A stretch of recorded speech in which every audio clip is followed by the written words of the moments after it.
Welcome back to the Investing Money and Markets podcast. And on the podcast today, we're talking about UK commercial real estate. Specifically, we're speaking with Bradley Biggins, who is the co-fund manager of the Schroder Real Estate Investment Trust. So welcome to the show, Bradley. Hi, Stuart. Thanks for having me. I wanted to just start with a little bit of discussion about the trust itself. Can you give us a rundown on what its investment objectives are, what it sets out to do? Absolutely. Ultimately, we're here to deliver our shareholders an attractive dividend and also to potentially grow that dividend over time, as well as growing the value of the capital they've invested in the fund.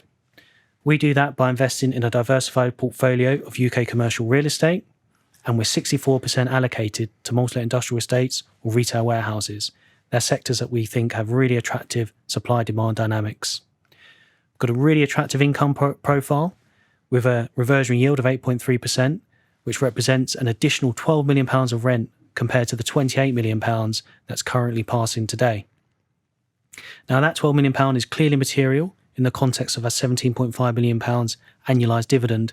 So you can see that we only have to capture some of that reversion to have a material impact on that level of dividend. When we look at the UK commercial real estate market as it stands at the moment, I mean, how healthy is it looking right now to you? So I think, and our research shows that we could potentially be at a really interesting turning point for UK commercial real estate. So for example, our house forecasts show over the next four years, a total return from average real estate unleveraged of 8 to 10% in each year.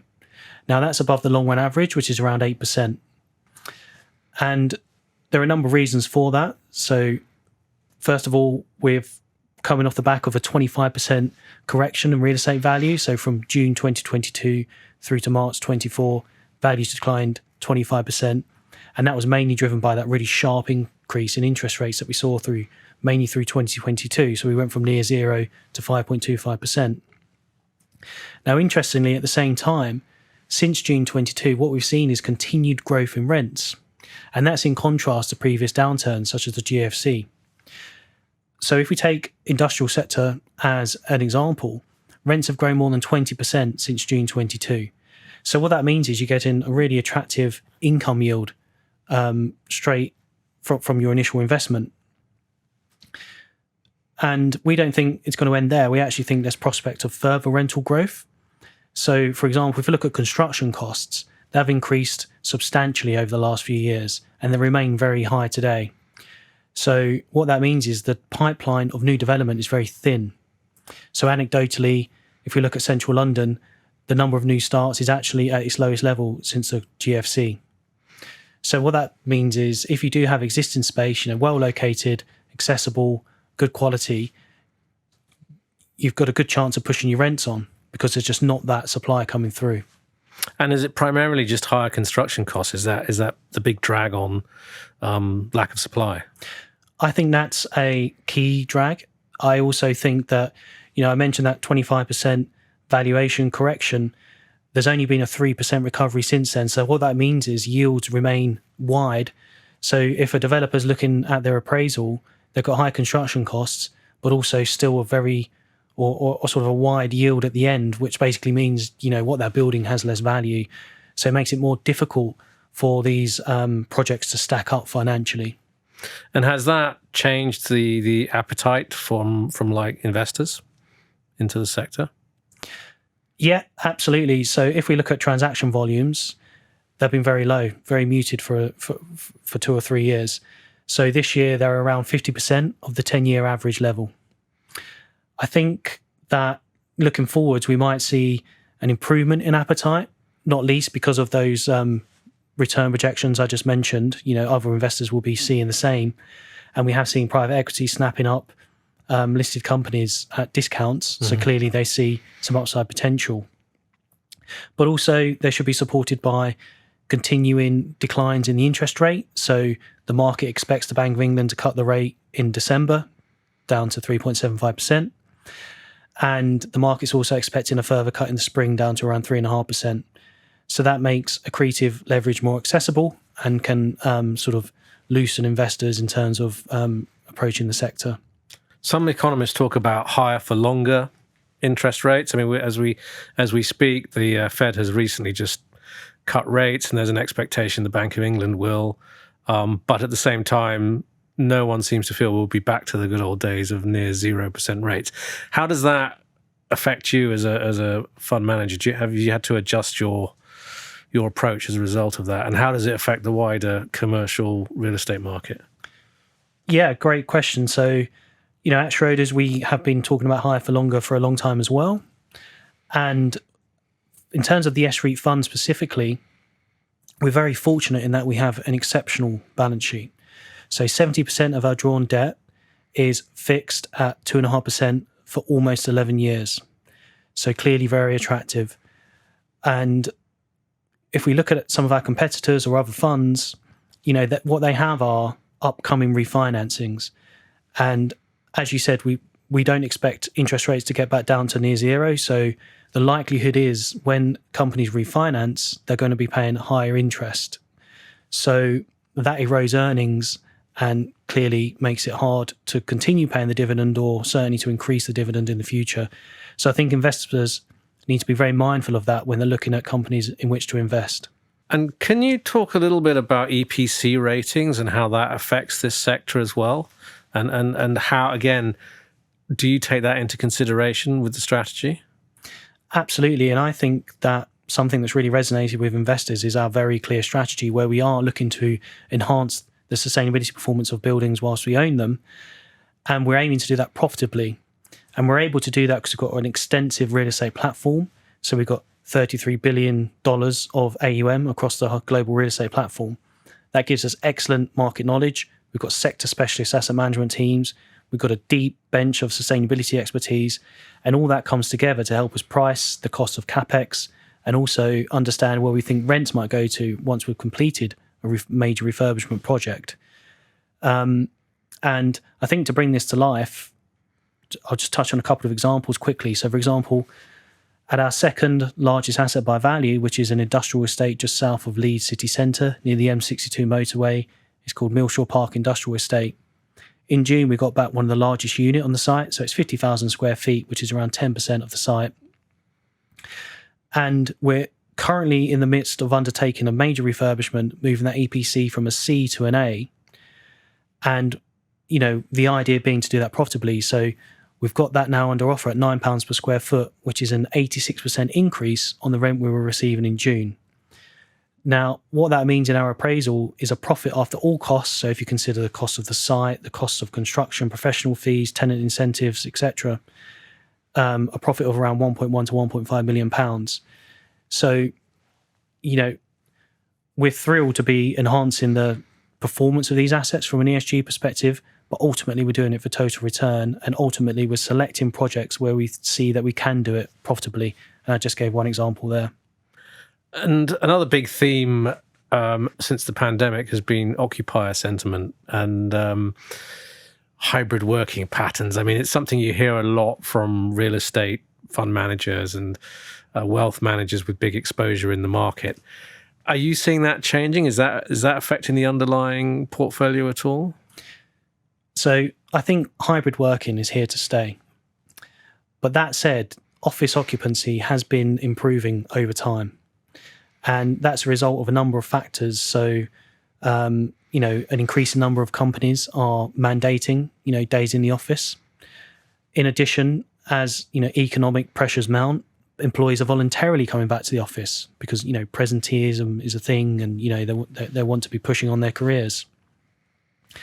But there has been a real structural shift in what tenants want from their offices.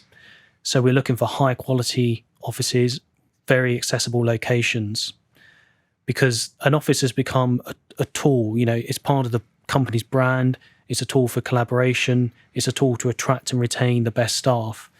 And so you see this continuing bifurcation between, city centre offices that are performing very well from an occupancy perspective and rental growth perspective. And then you have your sort of secondary and tertiary locations that remain challenged. And you mentioned earlier that there are some private equity firms taking listed opportunities off the market because they can see it's just a great bargain, basically. Are you seeing that in the in the sort of commercial real estate market as well? Are there some buyers coming in now because they just think the valuations are great right now? It's a great opportunity to get into the sector at the moment. So whilst transactions have been muted the last few years, I think at the moment we are seeing some increased impetus from buyers and a narrowing in the bid-ask spread. That there do remain some motivated sellers. I mean, I don't think there's much distress in the market, and I think that's a result of a stronger sort of balance sheet position at the start of this correction, very much stronger compared to the GFC, for example. So investors had learned their lessons from that. So whilst there's no distress, there are motivated sellers. So, for example, you've got UK defined benefit pension schemes selling assets and de-risking their portfolios. And there are also a number of open-ended real estate funds with redemption queues. So I think that investors are looking at the sort of potential turning point in real estate, and they are able to pick up some assets now. And we do think into 2026, there will be a strengthened demand for real estate. And that is part of our sort of hypothesis behind that increase in total return looking forward over the next 4 years. And can you tell us, listeners, a little bit more about that approach the trust has towards the dividend cover and how you go about making sure that it has that sort of sustainable income level? Absolutely. So first and foremost, when we're taking on new tenants, we undertake, financial analysis to understand the strength of that tenant's financial position. And if we find that it's lacking, we can remedy that through a guarantee from another company, usually a parent guarantee, or even just a simple rental deposit. Now, on smaller spaces, sometimes you take a view on the tenant, but ultimately our rent collection has remained strong, at 98% plus over the last few years. And also just taking a step back in terms of the quality of our portfolio, the sectors in which we invest, and the locations in which we invest, it means we're able to attract good tenants and strong tenants. So, for example, we undertook a new development at Stanley Green Trading Estate. It's EPCA plus, BREEAM Excellent. The rents we've achieved on this new estate, which are on an existing estate, so we've got sort of old brown units, EPC C or D. We've got new, very sustainable units. So the newer units are achieving rents that are 39% higher than the older units. Now, some of that is because the unit is newer and shinier, but our view is a large element of that is the green premium. And when you have space like that, you're able to attract great tenants such as Siemens PLC who have come into that estate. And that obviously gives you more confidence in that continuing rental income. Also at Stacey Bush's industrial estate in Milton Keynes, which is our largest asset by value, we recently attracted BYD, the world's largest EV manufacturer, to the estate in an EPCA plus unit, BREEAM Excellent unit, similar to the units at Stanley Green. And the rent they're paying is 40% higher than the average ERV on the estate, but they're happy to pay it for that quality space. So, it's a combination of having great space to attract strong tenants, but also then, being careful in your analysis of the tenants and then monitoring rent collection very closely over time. So, these are really big names. Obviously recognizable household names that you're ideally looking for as tenants in these buildings. Absolutely.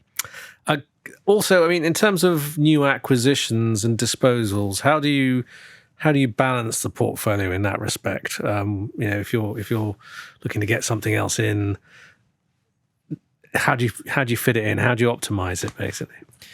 Yeah, good question. And I think at the moment it's probably important to note we are fully invested, but we have been undertaking smaller sales, and where we're undertaking sales of assets is either because we've completed a business plan and feel we've created as much value as we can with our active approach, in which case we see an opportune moment to sell, or it's where we might see some risk in the asset. So whether that's ESG risk and we don't feel that it's profitable to invest and to improve that aspect of the asset.